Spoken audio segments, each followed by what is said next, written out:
Pene Hinaro. Mr. Speaker, thank you for this opportunity. I rise to make a short contribution on the taxation annual rates for 2016-17 closely held companies and remedial matters bill. And I guess when your normal New Zealander is out there and they look into this House and they look at the pieces of legislation that we're currently debating, they want to see several things. And they want to see several things, in particular with regard to taxation and taxes. They want to see that, one, it's transparent. All of the processes are transparent. They want to see that, two, it's robust. Three, that it's fair. And finally, sir, they want to see that it's user-friendly. And I can tell you, Mr. Speaker, as I've read through much of the material here, I thought, robust, yes. Transparent, questionable.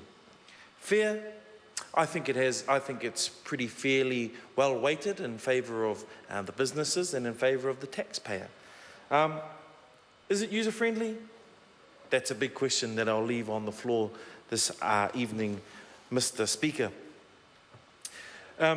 Members across the House have already spoken about how you fall into dangerous territory when you start making a series of rules around taxation without any clear policy framework. A clear policy framework that provides for all of the attributes we look at when we consider taxation law. And we find then, Mr. Speaker, that when you start making these ad hoc rules along the way, it becomes often problematic. I've already mentioned how when you've got a clear framework around taxation, when you set the annual rates, as this particular bill will be doing for 2016-17, sir, there's a clear direction with your taxation.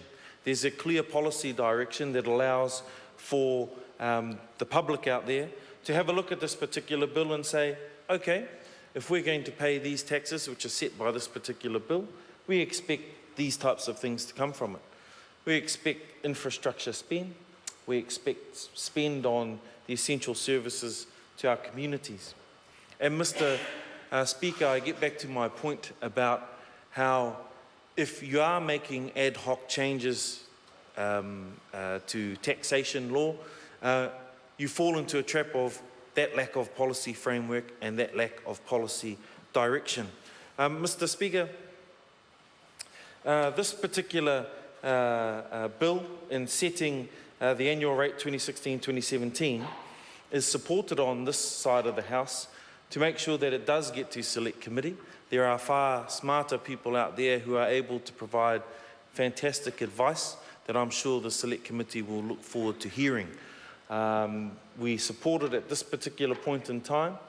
At select committee, you can expect continual challenges from this side of the House to make sure that when such large bills such as this one, omnibus bills, are passed in this House, that detail isn't simply swept under the carpet, that the transparency for our public can be found in the debate, can be found in the processes that this bill will go through from here on out. So, Mr. Speaker, I don't want to go on too much further, but to say that we will be supporting the bill at this point in time.